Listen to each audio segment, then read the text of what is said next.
qué triste, ¿no? Qué triste las personas que no lo conocen a uno y lo critican tan fácil y quieren acabar con la vida de uno. Entonces uno, primero, saber cómo está su conciencia y segundo, mirar atrás, no decir, uno tiene momentos de debilidad y momentos de uno como humano, ¿cierto? Claro.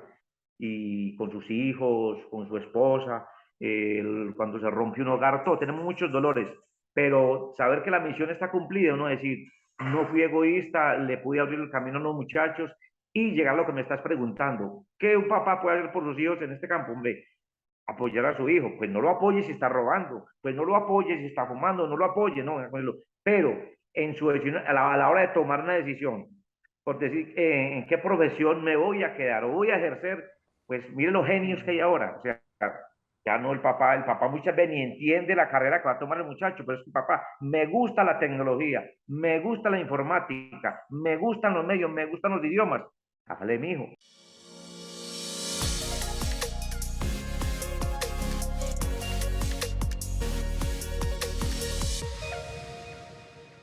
What up, people? Bienvenidos a un nuevo episodio de Factor Esencial. El día de hoy estoy muy contento porque tengo el honor y el privilegio de poder estar de frente a una persona que he admirado toda mi vida, una persona que crecí viendo en televisión y escuchando a través de sus programas radiales, una persona que no solo se ha entregado a su público a través de su talento y de su arte, sino que ha hecho de su carrera y de su vida, para mí, un puente para conectar a otras personas con el medio artístico. Se convirtió en un maestro que sin duda alguna se preocupa y se enorgullece de sus alumnos. Hoy nos acompaña el gran Crisanto Vargas, más conocido como Vargasville. Gracias de todo corazón por aceptar esta invitación. Qué honor tan grande, de verdad. Hombre, no me haga sonrojar que yo soy muy tímido. Eso, la gente cree que es mentira que los humoristas somos tímidos. Y le cuento una cosa a mi hermano, que la gran mayoría de humoristas, sobre todo grandes personajes como Montecristo, como los Lelutier, personajes grandes, el mismo Chespirito, pues con los que yo he tratado, esos monstruos del humor, uno se acerca a ellos y para mí era como un complejo. Cuando los conocí a ellos me di cuenta que era como una identidad o algo que tenemos en común. Somos espontáneos y felices con un público, ante una cámara y lo demás, pero de entre nosotros, la verdad que me impresionó saber que son tan introvertidos en otros momentos.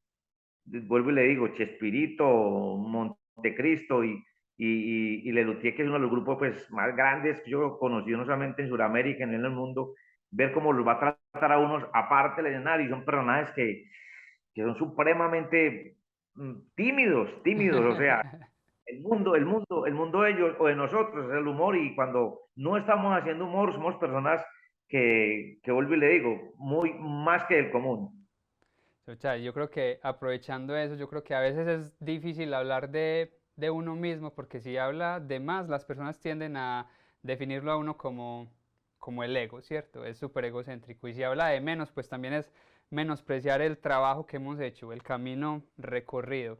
Dejando de lado estos dos prejuicios, si tuvieras que definirte a ti mismo, ¿cómo te definirías? ¿Quién es realmente Crisanto Segundo Alonso Vargas?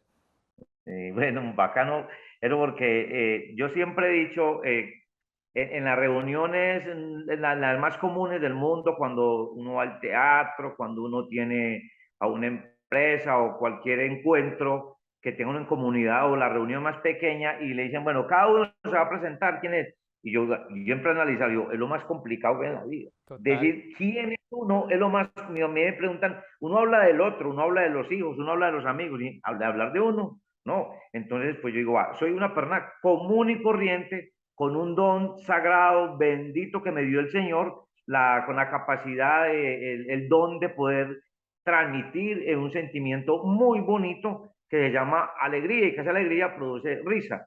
Y que para mí que la risa, pues, o el humor, el arte a mamá le gallo a la vida. Entonces nosotros, ¿qué profesión tenemos nosotros? Mamagallistas, pero muy distinto al que se imagina la gente. La gente dice, este humorista, o le preguntan a la esposa o a los hijos, ¿cómo será ese papá en la casa? ¿Cómo será ese esposo en la casa? Una persona normal, común y corriente, que uno en el momento que puede ser espontáneo, pero uno jamás va a decir como el ejemplo, el bioejemplo que de toda la vida. que la gente por la calle es un chistecito, un cuentecito, entonces uno dice, bueno, y si encuentran con Pambelé o el Happy Lora o con un boxeador, va y me pegue un puño, no. Entonces la gente es más por la gente. Y volviendo de que dice que vamos a los prejuicios a un lado, pero hay una cosa que es muy difícil, y es uno va por la calle, uno va por la calle y uno no puede ir como las reinas haciendo que, es que me y si uno va muy también, y yo inclusive me estaba jorobando de caminar así porque por la timidez, decís que yo me pongo a mirar mucho, la gente pensará que me estoy haciendo de notar y no, y tampoco esconderse en uno, porque esa parte es muy difícil. Entonces, si yo me comporto como yo soy, la gente dirá, uy, este man es tan creído, porque soy muy introvertido, soy muy tímido. Y si uno empieza a saludar a todo el mundo, de pronto se encuentra uno con aquella persona que dice, y este que se cree, pues que saluda a todo el mundo. Pero bueno, me defino como eso, una persona común y corriente con un don que me ha dado Dios para hacer reír, pero para mí, mi trabajo, y lo digo con todo cariño y con humildad, es, yo de por sí, mi título es de carpintero. ¿Sí? Ese es mi, sí, bueno, para contándole a la gente por ahí, o sea, yo soy un carpintero de, por ahí el libro que estoy escribiendo, ese título se llama De ebanista a humorista, entonces realmente es el título que tengo yo, pero si en este momento yo estuviera desde mi taller y me estuviera entrevistando con la misma emoción y con el mismo amor, amo la madera, amo la carpintería, fue lo que yo estudié y entonces digo yo, cada uno debe ser profesional y muy feliz en lo que está haciendo. Simplemente lo de nosotros es una profesión más reconocida, tal vez de las más difíciles y escasas, aunque adelantándome un poquitico, las redes nos cambiaron el mundo, nos cambiaron el modus o la vida del todo.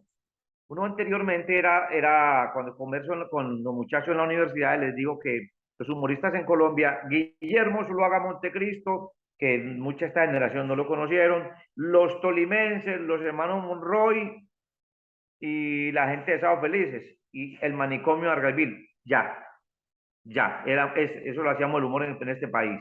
Hasta ahí. Ahora, si abre las redes, creo que nosotros ya somos los últimos.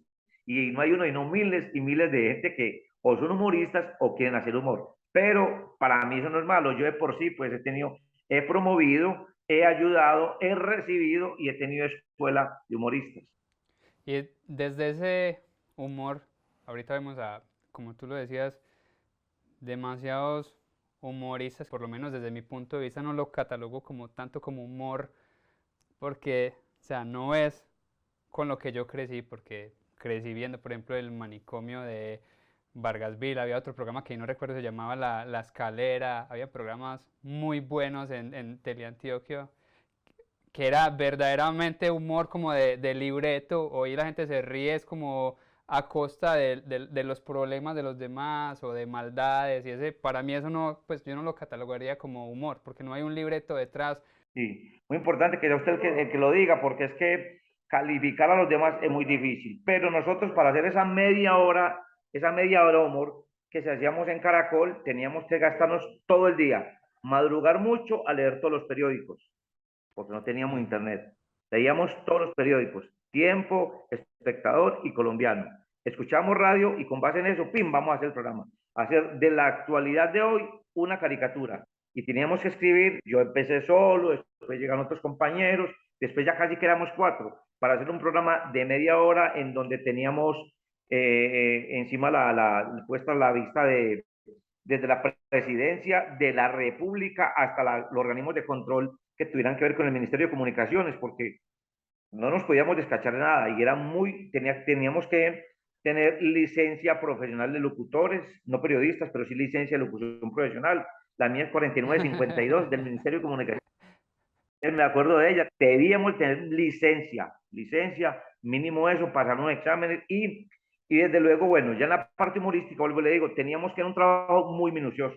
Hoy tú estás en tu estudio, estás buscando cualquier cortinilla, cualquier música, estás buscando de música lo que necesite. Nosotros, haciendo el manicomio puntualmente, si necesitamos una cortinilla, porque exactamente aquí el presidente dijo esto, o este ministro, había que ir a unas emisoras como Radio Reloj, Radio Cristal. Don Martín, me prestó un play, ¿cuál? Y vaya, búscalo entre miles y miles y miles y miles de discos uno buscar, podía irse 3, 4 o 5 horas buscando una cortinilla, pues que la gente no entienda, el surquito de un disco, un pedacito de un disco para, bueno, Colocarlo como de intro, pues, o animar lo que estaban diciendo.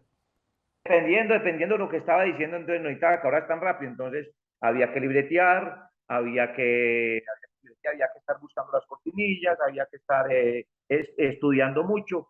Entonces, no quiero decir pues también que es tan fácil hacer humor ahora, pero el estilo de nosotros que hacíamos de criticar, investigar y hacer reír al mismo tiempo, no era tan fácil.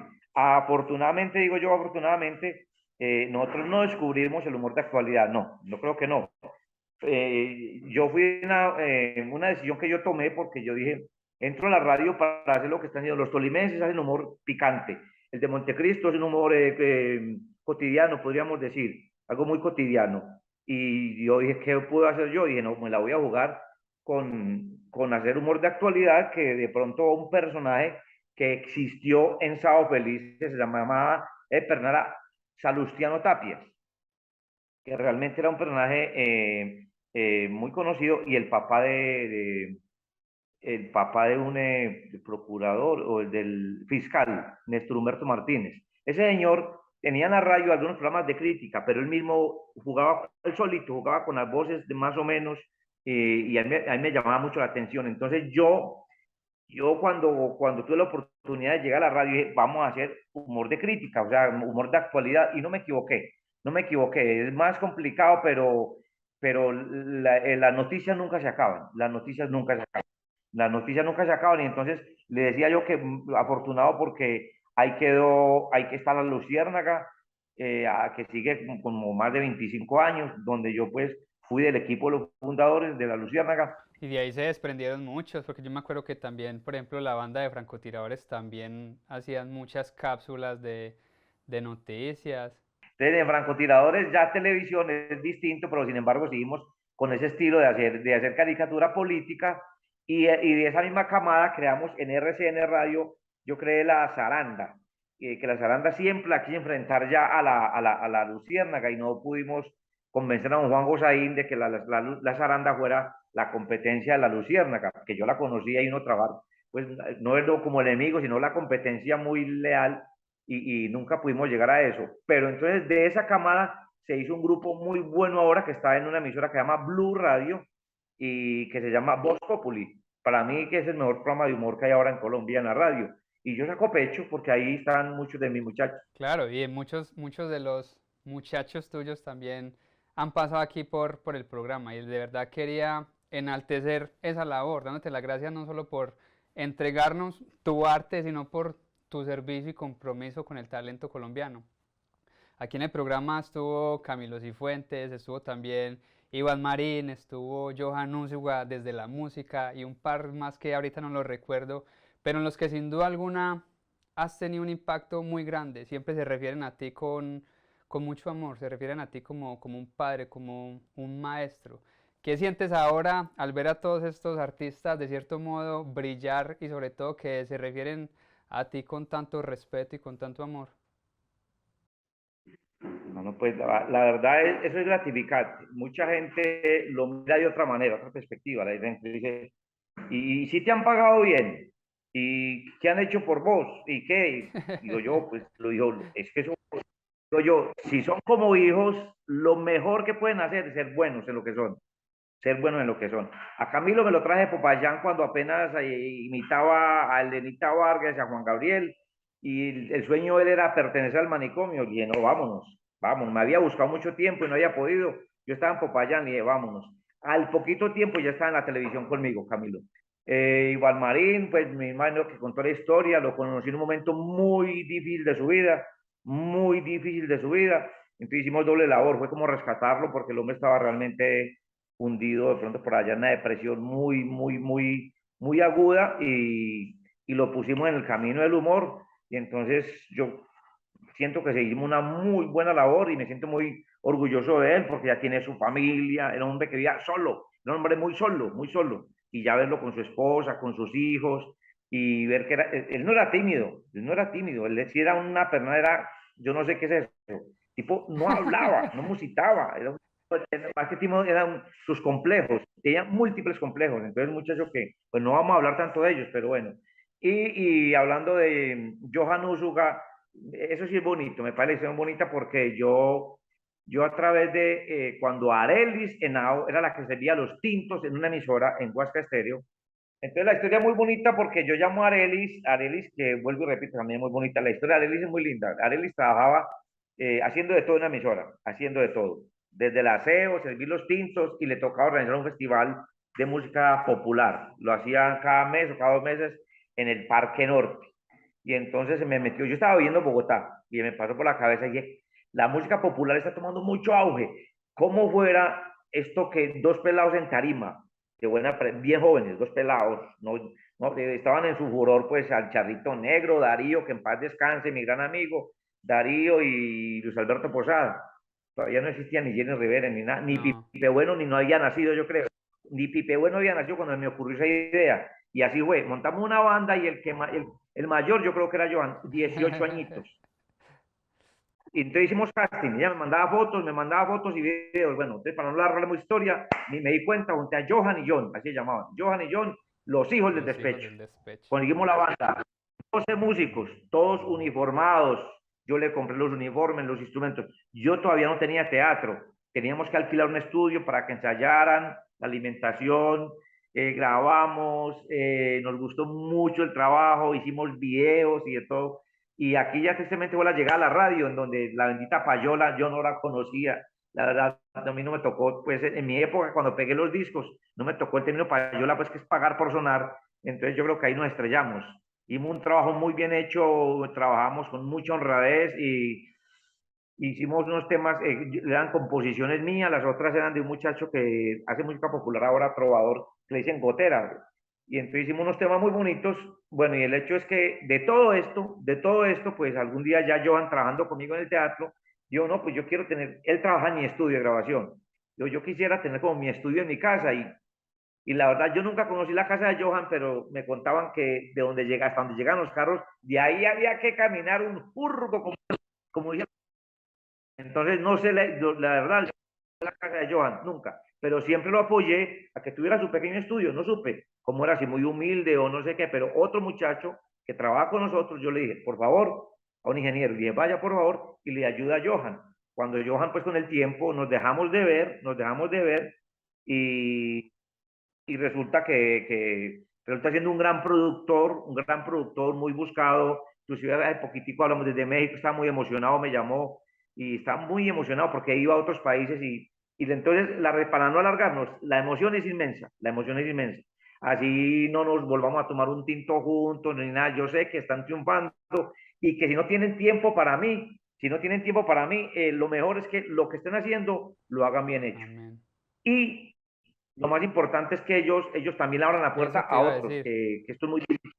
Entonces por ahí me di cuenta que Johan estaba convocando a unos Sí. eventos, a unos a campamentos, y entonces dije, bueno, dije, Johan la está aplicando y la está haciendo como es, porque es que no olvidarse de dónde viene uno y que los que vienen detrás están vienen buscando también una luz.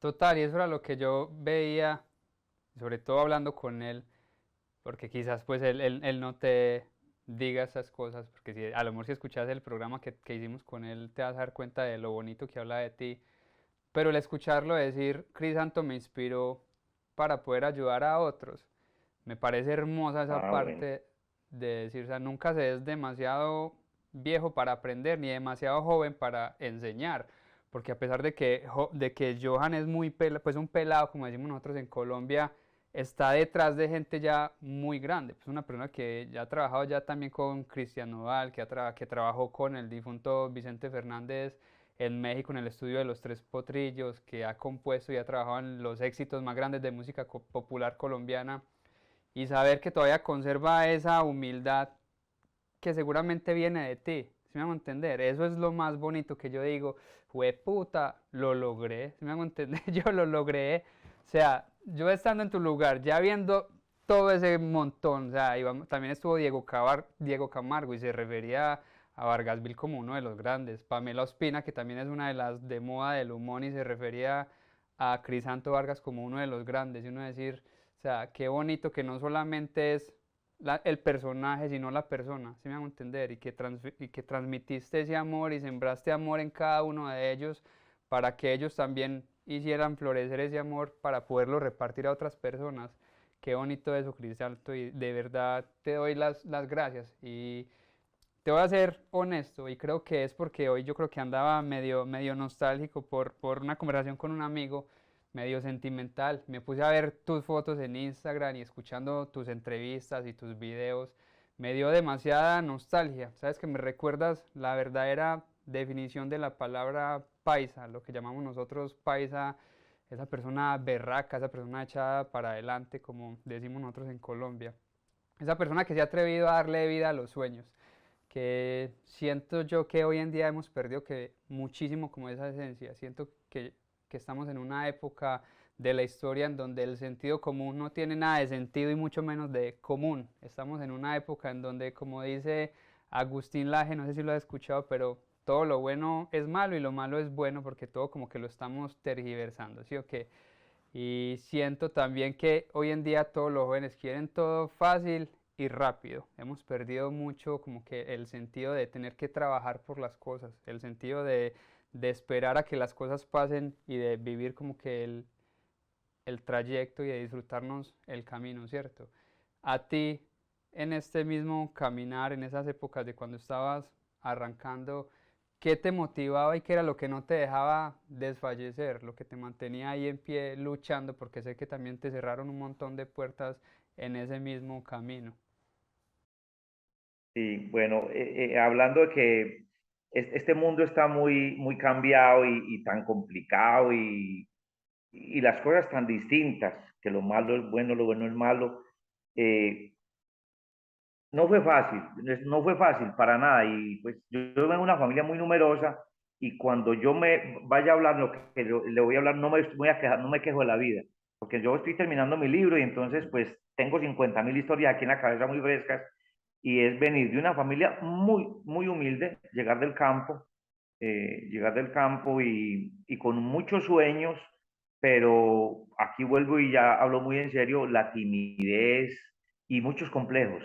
Complejo como que yo vengo del campo, yo estoy mal vestido, yo no hablo bien, somos de una familia muy pobre, entonces romper todos esos tabúes complejos de que uno siempre como que mirar al otro como que está por encima de uno, ¿no? Y llega un momento entonces en que a mí me cambió mucho la vida la muerte de mi papá, porque mi papá sí fue realmente el encargado de todo esto.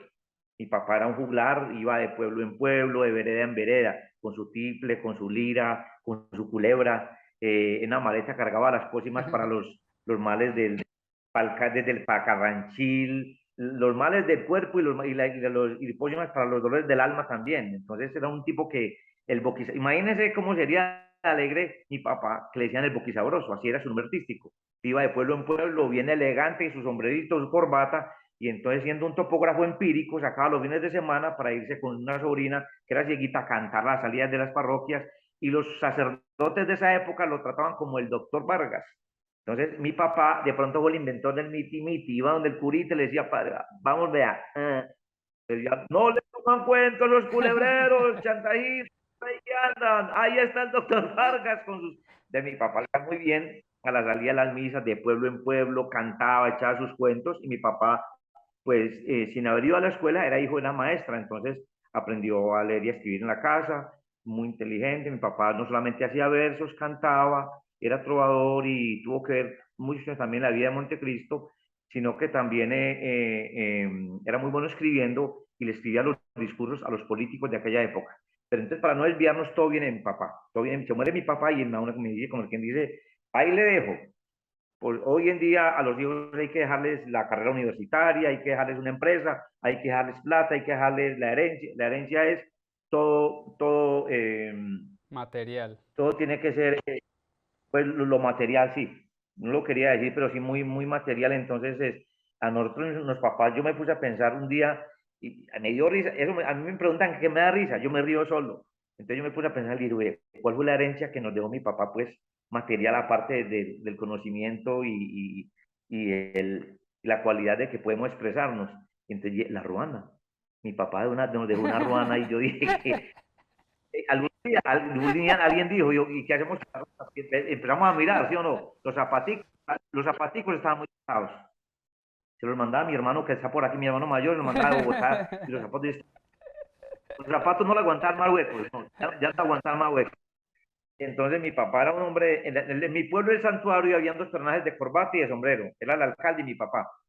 Mi papá, porque mi hermano de Bogotá le mandaba sus saquitos de seguro y sus zapaticos irregularitos. Entonces empezamos a mirar, yo que nos dejó mi papá, yo, la ruana.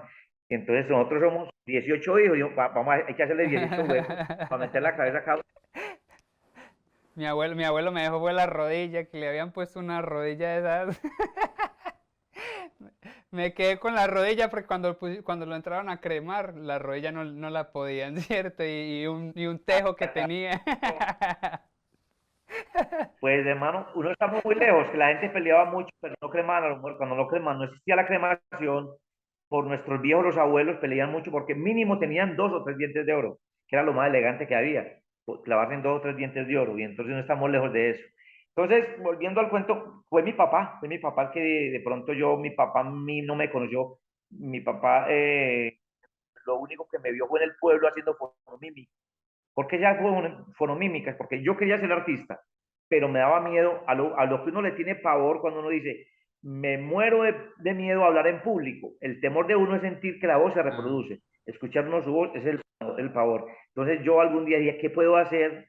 ¿Qué puedo hacer? Yo quiero estar en un público. Y cuando vi a alguien haciendo fonomímicas en mi pueblo, le dije, hermanito, présteme su vitrolita y présteme su disco de 33 revoluciones para hacer la fonomímica de Chabela, y con eso me montaba yo en todas partes, me volví famoso, haciendo, ay, Chabela, Chabela, como un payasito iba yo de pueblo en pueblo haciendo Chabela, y siempre pensando en mi papá, que fue el único que vio. Mi papá no me supo de la llegada mía a la radio, mi papá no, pues no supo que yo llegué, fui el primer trovador del Oriente a llegar a un Festival Nacional de la Trova sin haber participado nunca en mi vida. Llegué a un festival, al primer festival que organizó Astropol como Asociación de Trovadores, y casi me lo gano del susto.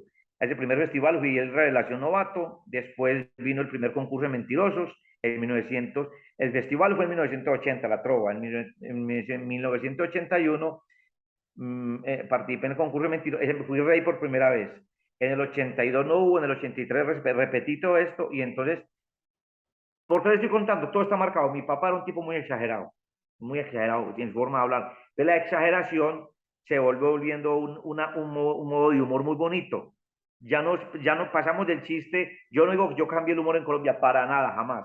Pero voy a decir que el programa insignia de Colombia, que es Sábado Felices, sí lo recuerdan todos, que todo el mundo llegaba, bueno, a participar en el programa. Resulta que había una vez una viejita, o una vez, no, no. Después de los mentirosos, algunos comediantes y sobre todo Foforito ya llegaron a lo que llaman en Sábado Felices rutinas. Y es bueno, ¿cómo les parece? Y entonces empiezan a contar, a hablar de su señora o a hablar de su empresa, y son exageraciones. Eso viene del concurso nacional de mentirosos, que nosotros teníamos, dependiendo de la carreta, y si estaba buena, podía ayudar en el escenario hasta media hora o 40 minutos Ahí está. echando cuentos. Y un chiste anteriormente duraba 20 o 30 segundos, entonces yo tenía de durado, en esa época, no estamos hablando de gente desconocida, Manuel Mejía Vallejo, el escritor colombiano, trascendió fronteras, David Sánchez Juliao, impresionante, eh,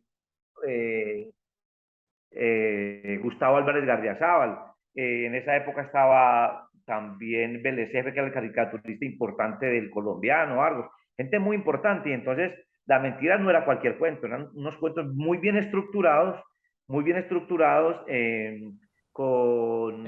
Ustedes fueron los con que su... causaron que a todos los paisas nos tildaran de exagerados. No, no, no. Y ahí donde nació. Ellos algún día en una tertulia, en un sitio que se llama La Posada del Contento, sentaron algunos políticos y algunos artistas o escritores. Y dijeron, bueno, en Antioquia el paisa es muy reconocido por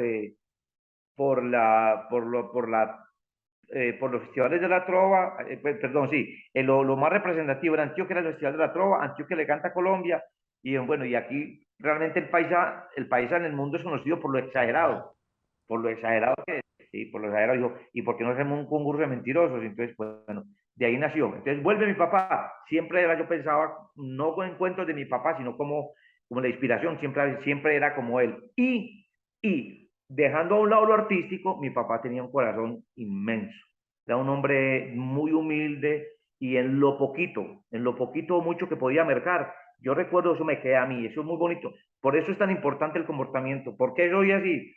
Por eso la importancia en los muchachos de ahora. ¿Qué hizo su papá o su papá o qué hacemos por nuestros hijos? Yo veía que mi papá le decía a mi mamá que le trataba de mi palomita. Es una cosa importante. Mi papá y mamá nunca se trataron mal, nunca. Nunca los vi pelear, nunca. Siempre fueron como novios. Perdóname que te interrumpa. ¿Cuántos hermanos son?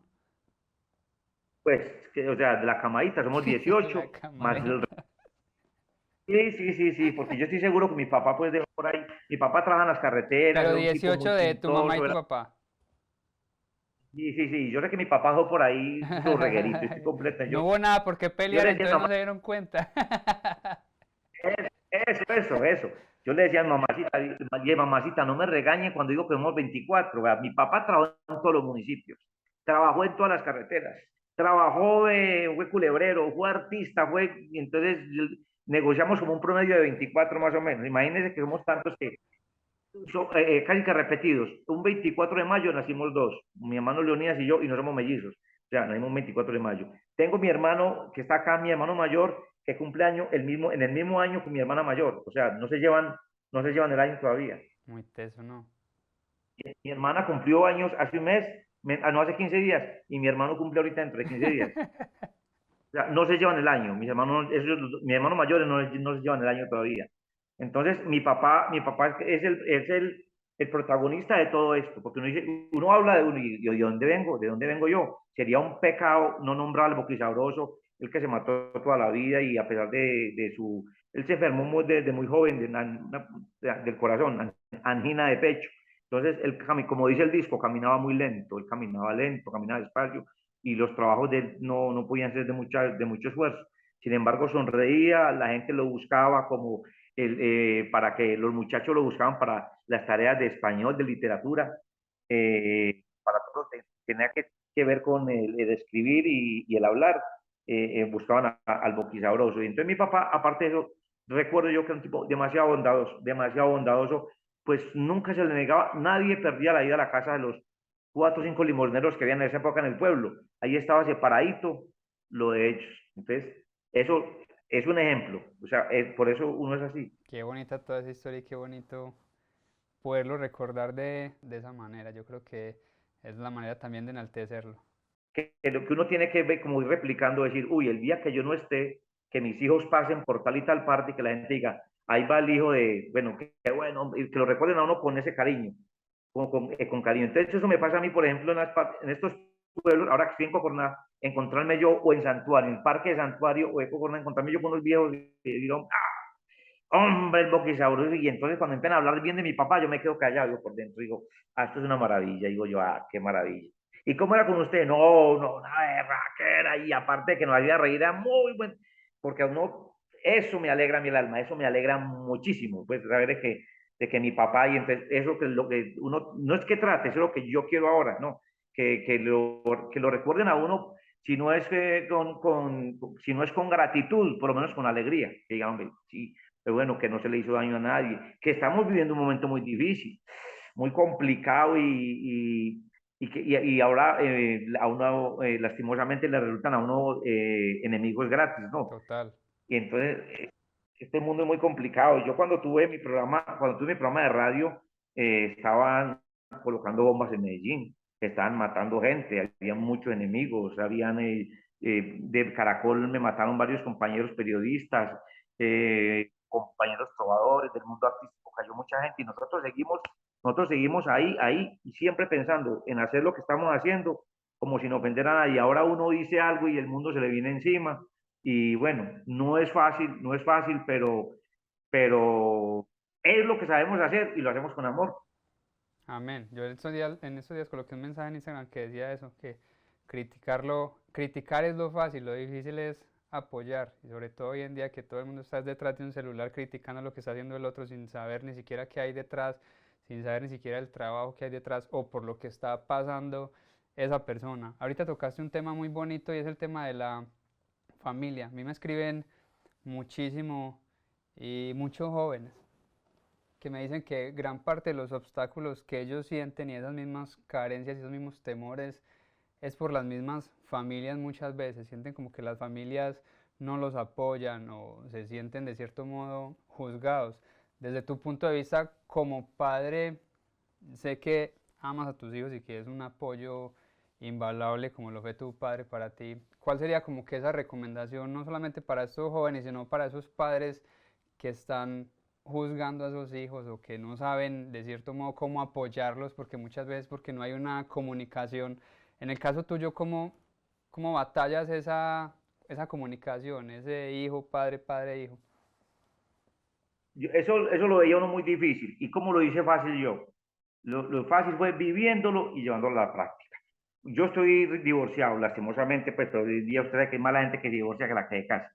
Y uno cree que los que se mueren son otros y uno no, pero cuando salíamos con mi esposa y en el grupito de pronto de amigos o la gente que uno visita en pareja, uno siempre trae a ese tema, cuando tiene los hijos, niños y adolescentes, y empieza a hablar del tema. ¿Qué están estudiando tus hijos? ¿Qué quieren ellos? ¿Qué hay de Sebas? ¿Qué hay de Sofía? ¿Qué hay de Juanpa? ¿Qué? Y empieza todo el mundo a hablar y la gente empieza a decir, no es que ahora la mejor carrera es esta, no, mejor es esto, lo mejor es esto, y no, muy sencillo. ¿Cuál es la mejor carrera para un hijo? La que le guste, la que le guste, la que él quiera. Anteriormente, y le voy a contar, los muchachos que nos están escuchando, los jóvenes, que miren, por favor, que miren. Si tenemos la oportunidad de saber de quién es Napoleón, Cristóbal Colón y Bolívar, miremos también nuestros personajes. Desde Cosiaca, que miren quién es Cosiaca, que es como el quien dice el que nos dio esa herencia de que fuéramos tan dicharacheros y tan bacanos los paisas. De esa cosecha viene ese tipo Calzones, Guineo y Montecristo, que ¿por qué te digo Montecristo? Porque el papá de Montecristo era un médico prestante famosísimo, el doctor Baudilio Zuluaga. Él llegaba al aeropuerto y era llegar una persona pues de mucho renombre. Y el doctor Baudilio Zuluaga murió muy triste porque su hijo era comediante, fue comerciante, trabajó en la Philip Morris, fue también deportista, pagó servicio militar, fue portero de las divisiones menores del Deportivo Cali y a la postre terminó como comediante y el papá no, o sea, murió triste por ese hijo que era comediante. Era como verlo como un bufón, como un payasito que iba de cantina en cantina, como nunca se sintió orgulloso de tener un comediante. ¿Por qué? Porque para nuestros antepasados, el hijo de médico tenía que ser médico, el hijo de abogado, abogado, el hijo de cura tenía que ser, bueno, también cura. Tenía que inventar la cura. Entonces, entonces uno llega a la conclusión, uno llega a la conclusión. Entonces, si era pintor, ahí sí que era grave. No, pintor no es ese tipo. Si es pintor, marihuanero. Si iba a ser músico, este muchacho, y yo lo viví también, lo viví nada más ayer está tocando el tema con una novia de hace 35 años, imagínense. De 30 me tocó, para la recopilación del libro, me tocó recurrir a ella para hacerle algunas preguntas de aquella época y todavía nos da mucha tristeza, nos reímos 6 veces y casi que lloramos porque el papá de mi primera novia era un tipo pues muy conservador del pueblo, un negociante y comerciante de legumbre. El santuario Antioquia es una despensa agrícola del oriente impresionante, lo que es la papa, el frijol, la remolacha, el repollo. Entonces era un papá que a las 12 de la noche estaban tocando la puerta para salir con un camión para la mayorista. Entonces, pues primero era porque no podía trasnochar, y segundo porque no me veían bien que yo era un muchacho que estaba empezando como a hacer trovitas y que estaba inclinado por el campo artístico, no, el papá la quería ver con un comerciante, la quería ver con alguien de plata, la quería ver más bien con un campesino que verme conmigo, y pues nunca me aceptaron, entonces fuimos novios, nos amamos profundamente, y la sigo amando, ya es una mujer con sus nietos y de todo, pero ese amor tan bonito de serenatas, me acuerdo yo, de cartas, de trasnocharme haciendo cartas, ayudando a sus tareas, sus compromisos, y nunca hubo intimidad, no, para nada, era un amor de ese, a mí no me tocó por la ventana, me tocó por la puerta, pero nunca ingresado a la casa, no, y Ese ahí sí era quietecito en Romeo y primera y Julieta. vigilado. No, no, y el papá aquí, Miriam, las 8:10, 8:25, faltan 5 por las 9. Me contaban el tiempo. y pensar en eso, y a mí no me aceptaron en una familia, no me aceptaron, no. Llegó un día en que me dijo, no, o se va, y la perdí, y entonces cuento esa historia triste de la vida, porque, porque creían, el Señor aseguraba que yo iba a ser un tipo muy vicioso, que su hija se iba a casar con un drogadicto, con un alcohólico, y lastimosamente se casó con un alcohólico, y esa mujer sufrió mucho, mucho, mucho en la vida. Y yo, la verdad, no, a mí no me llama la atención el licor, no, no soy un tipo amargado en ese sentido, sino que como artista, yo creo que también es muy importante para lo que me está preguntando. Primero, el amor por lo que se hace, Amén.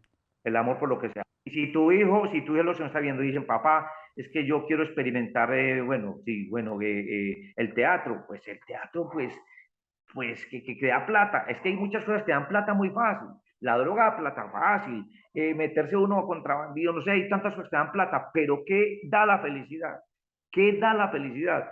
Si yo amo, yo tuve teatro y yo sé la pasión que es eso, uno abrir el telón, tener a la gente ahí, los pelados, los niños van al vestir, van a la sala de maquillaje, van a la sala de danzas, van y entonces esa emoción de que la gente, el que le gusta de verdad, gente que quiere vivir ahí, quiere vivir, entonces yo digo, esa experiencia, más aún porque yo tuve mi propia fundación, eran niños de estrato cero o menos cero hasta estrato 1 y 2, pero con talento artístico, lo recogíamos de la calle.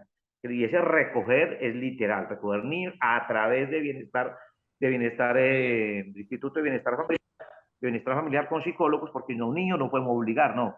Lo recogíamos y miramos qué talento podía tener el niño, si por la pintura, la danza, el canto, la música, el teatro. Y bueno, la historia de la fundación es muy larga, pero tuve mi propia fundación, todavía existe de nombre. No es claro que vamos a dejar desaparecer, pero de la fundación también tengo 3.000 hijos, 3.000 hijos que eventualmente me encuentro uno por ahí en la taquilla de un teatro o al otro tocando en una orquesta o en un estudio de grabación. Hermano, si estoy aburrido, yo soy una persona, tengo mi problema de depresión también hace mucho tiempo, pero ya muy superado, muy superado, muy superado. La depresión no es que de por vida, no. A mí me alegra mucho estar frente a un público. Pero entonces cuando me encuentro, y yo estoy de pronto un poquito deprimido, estoy triste y me encuentro con un muchacho por ahí y me dice, maestro, y me abraza y pues estoy acostumbrado a que me digan maestro por muchas cosas, porque pues hasta maestro de obra, porque me encanta echar todo. Entonces, yo ese maestro jamás lo miro porque el único maestro es Jesucristo. Pero cuando me dicen, es que yo pertenecía a la fundación y saber que los niños llegaron entre los 7 y los 12 añitos y ya verlos ver unos caballeros organizados, muchos casados y de todo, y estos encuentros son, no, o sea, no tienen nombre. Esos son, ¿qué estás haciendo? Yo no, de pronto no estoy ejerciendo la música, pero mire, la niña la tengo en una academia, está cantando, y entonces ya no es el niño, sino el papá el que se inclina porque el hijo de pronto le indica un camino. Y esto también es muy valioso. Nosotros sacamos a mucha gente y puntualmente, sobre todo en Manrique.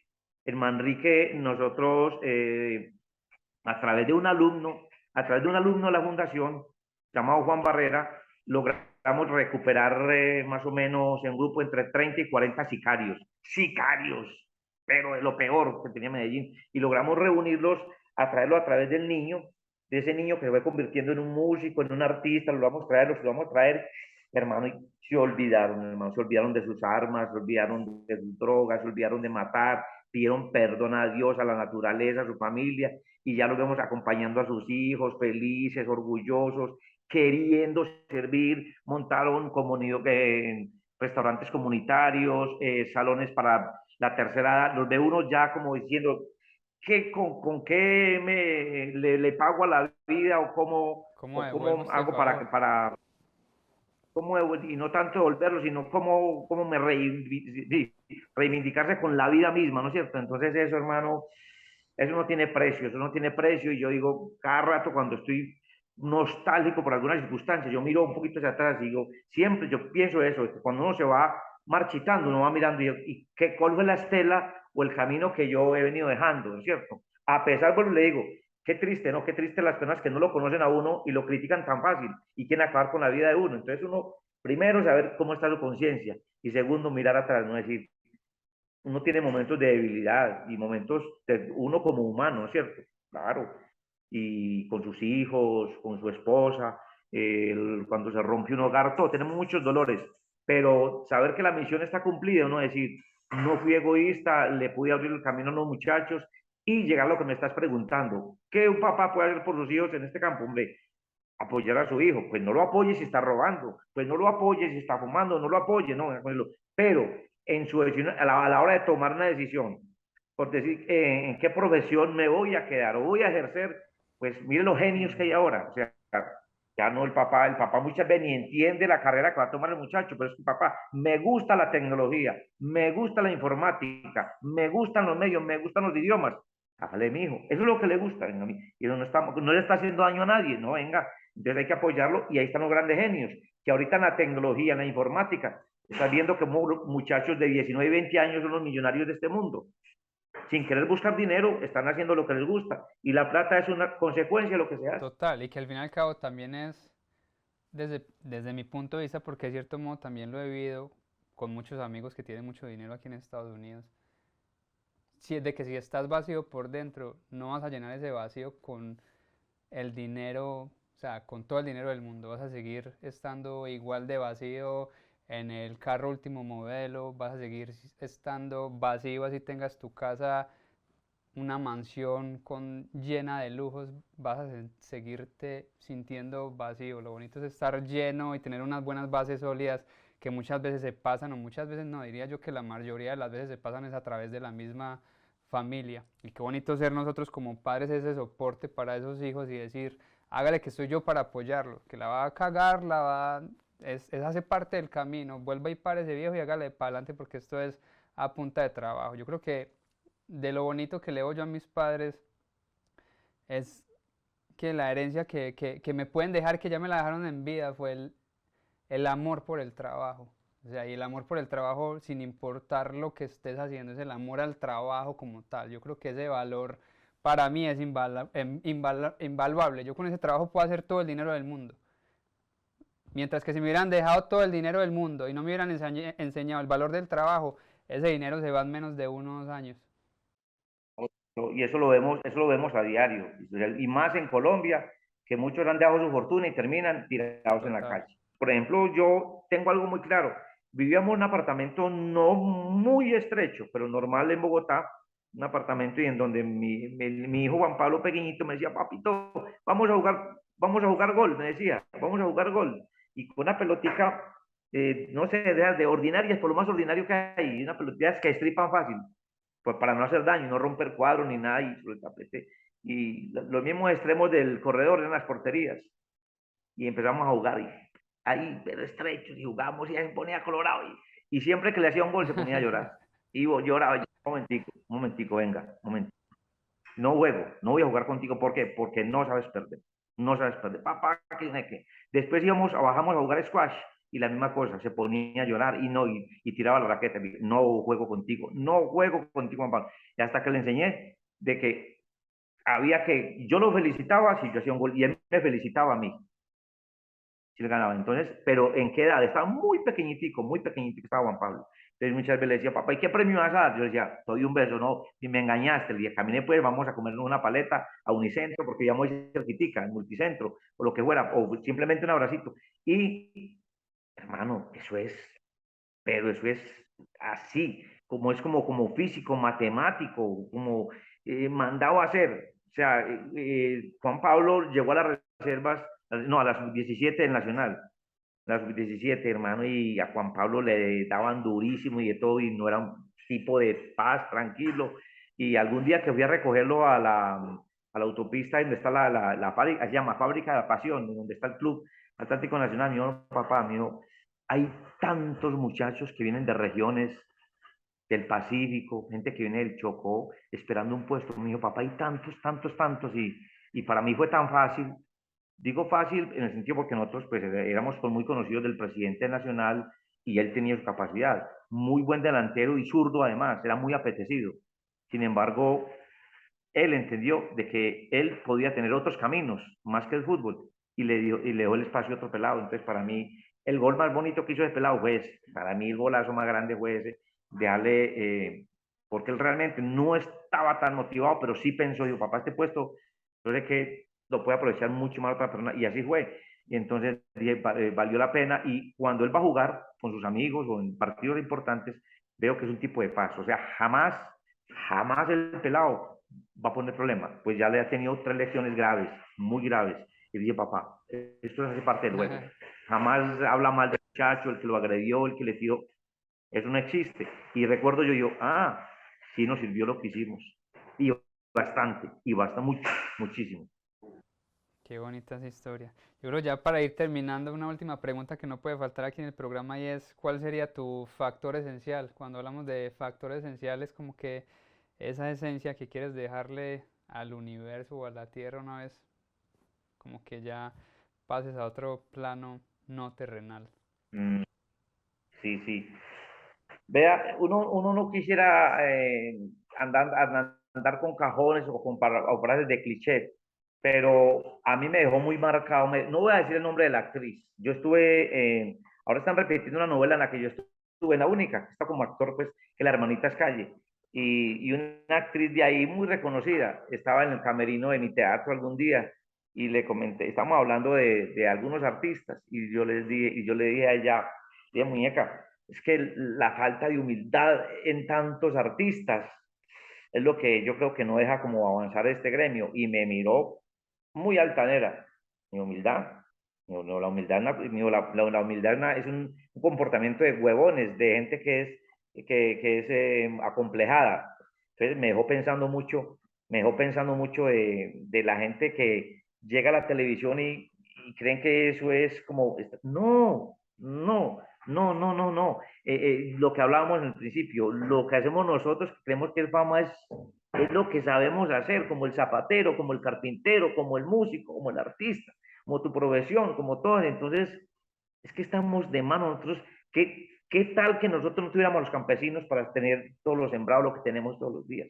Si alguien de admirar es un campesino, y es el que más menospreciado dice, pobre montañero, pobre campesino, pobre, no, pobre, pobre, se levanta a la hora que quiera, está feliz todo el día. Yo que estoy en el campo ahora, yo no veo gente más feliz que a pesar de que el campesino es tan De sus carencias. menospreciado, tan menospreciado. Eh, Uno ver que un vecino de estos baja con una caja de plátano al hombro inmensa y va hasta el parque y se devuelve más bien a regalársela a uno o a pinársela a los marranos. O sea, el campesino es tan... ¿Y qué tal que no era por ellos? Entonces, la comida. Entonces, digo yo que para mí sigue siendo el valor que hay que darle a la vida, el valor. Y ese valor se convierte en una palabra que yo quiero para no, se llama gratitud. Si no hay gratitud en tu corazón, no hay nada. A mí me preguntan o alguien me dice, voy nervioso para una entrevista, voy muy nervioso, ¿qué tengo que hacer? Aquí lo voy a resumir esto, digo, no aparente lo que no es, no aparente lo que no es. Vaya, siéntese bien, mire a esa persona a los ojos, no empiece a preguntar cuánto me van a pagar, eso es lo demás. Y cuando estés conversando, no lo invente porque lo estoy diciendo, no lo estoy diciendo, pero demuestra con tus palabras que una persona no empieza a hablar que es que yo estoy aquí porque es que una empresa son unos explotadores, la gerente de esa empresa es un HP, no, venga uno donde venga fue porque le dieron una oportunidad. Para mí la bandera que voy a llevar, y usted lo que me dice, en este plano y en el otro, en donde más, hermano, la gratitud. Y por ende, si usted me pregunta lo más triste, lo más infame, lo más humillante, lo que duele más en el alma, la ingratitud. Ver que un hijo abandona a sus padres, ver que un tipo le tuvo una oportunidad y habla mal de su socio o de su compañero, o que usted me diga, Crisanto, aquí yo tuve a un muchacho suyo y aquí dijo que usted lo explotaba, que usted no lo dejó crecer, que usted no. No, no, no, no, no, no, no. Yo, ¿cómo le agradezco a la vida? Camilo, venga. Y cuando veo su talento que maduró, hágase adelante. Yo tengo el nombre, pero ya usted, ¿cómo? Sí, adelante, porque el show mío eran los músicos, aquí, y no, adelante. Risa loca, venga, ya 1, 2, 3 añitos madurando, adelante. No, es que estos muchachos y echando codo, no.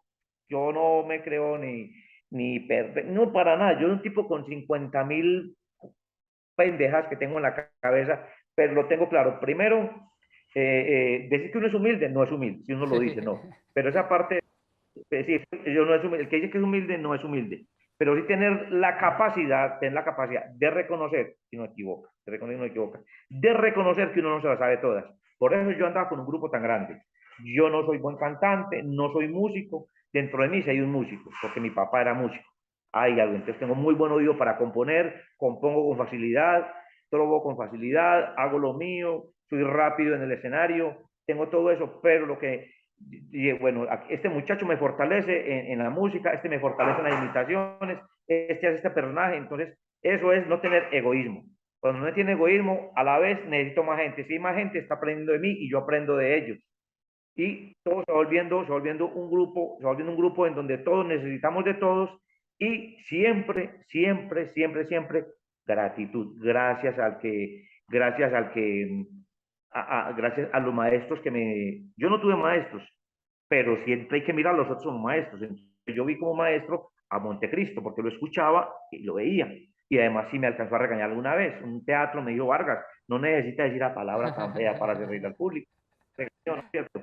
Y entonces aprender que si yo tengo un teatro, yo agradezco muchísimo, desde los que me enseñaron, el que está en las luces, el acomodador, hasta la última persona que tiene que cerrar la puerta, porque entonces si no, todos hacemos parte de ese conjunto. Eso lo pongo como un símil de la vida. Todos necesitamos de todos. Entonces, primero, no menospreciar al otro, tener este corazón abierto en vez de decir que uno es humilde, no, estar como dispuesto a escuchar y también a confesar las debilidades y agradecer a cada momento. Cuando uno termina el show, cuando comienza el show, cuando se llega a la casa, cuando se divierte, cuando yo cada que abro los ojos, pues yo no digo que soy, pues, pero uno saber que llega a su camita, a su casa y aquí, por ejemplo, la mayoría de las veces, aquí está mi hermano mayor, que es testigo, que abrimos la ventana a 5:30 de la mañana, hermano. Hermano, somos unos, no, privilegiados. Los amaneceres de aquí, hermanos, no, vea, hemos visto la bandera de Colombia, hemos visto mejor dicho, hemos visto lo que creamos en ese cielo, los colores que no nos imaginamos. Aquí al frente estos muchachos, los pájaros por la mañana, trinar, hermano, quisiera uno, mejor dicho, un concierto, no sé, nada, ni en Milán, ni sé en dónde, hermano, aquí conciertos acá, por un simple, vea, medio banano, ahí están. Entonces, somos muy afortunados, siempre decimos, el que es agradecido, hermano, tiene mucho de dónde recibir. Pero hay gente que va por el mundo renegando de su vida y renegando de los demás, y ahí no pasaron. Una vida corta, una vida desgraciada. Para resumir, hay que vivir con alegría y que esa alegría se convierta en gratitud. Además, porque si vos vas alegre por todas partes, te abren las puertas. Al que va aburrido, al que está quejando, la gente le escurre el bulto, como decimos en Antioquia. La gente, muy elegantemente, la gente le escurre el bulto o le saca el culo, como decimos tan elegantemente, no, y no le invitan a ninguna parte. Eso es. ¿Ves? Le repito la palabra gratitud, lo más bonito que hay. Amén. Gracias de todo corazón por aceptar esta invitación, Crisanto. Gracias vuelvo y lo repito, por entregar tu vida al arte y hacer que otros artistas brillen también. De todo corazón, mil gracias. Lo valoro y lo valoramos muchísimo. Y en nombre de los de mi generación que pasamos de lo análogo a lo digital, te doy gracias. Gracias por todas las sonrisas que nos regalaste.